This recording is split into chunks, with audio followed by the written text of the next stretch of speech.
ஆட்சிக்கு வந்தபின் செய்த பணிகளை 7 மாதங்கள் முடிந்ததும் வரும் புத்தாண்டில் அறிக்கையாக அளிப்பேன் என்று பிரதமர் மோடி அறிவித்துள்ளார்.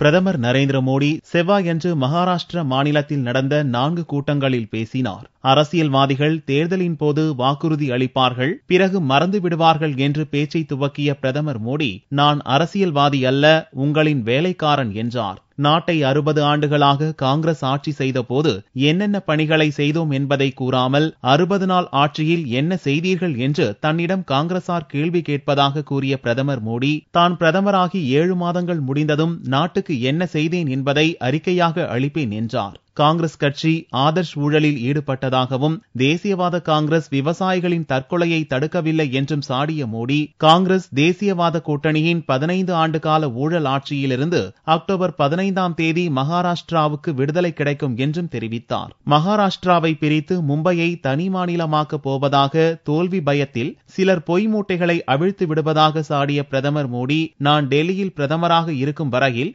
எந்த சக்தியும் மகாராஷ்டிராவை கூறு போட அனுமதிக்க மாட்டேன் என்றும் சூளுரைத்தார். ये कपास के लिए झूठ फैला रहे हैं, प्याज के लिए झूठ फैला रहे हैं, अभी एक नया झूठ चालू किया है, कहते हैं महाराष्ट्र के टुकड़े होने वाले हैं।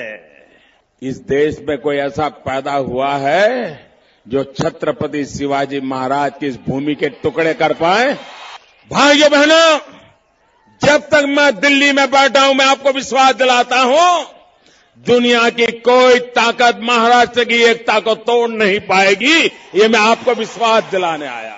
மும்பை இல்லாமல் மகாராஷ்டிரா இல்லை என்றும், அதேபோல மகாராஷ்டிரா இல்லாமல் இந்தியாவே இல்லை என்றும் கூறிய மோடி, அக்டோபர் 15ஆம் தேதி தேர்தலில் மகாராஷ்டிராவில் பாரதிய ஜனதா ஆட்சி அமையப்போவது உறுதி என்றும் நம்பிக்கை தெரிவித்தார்.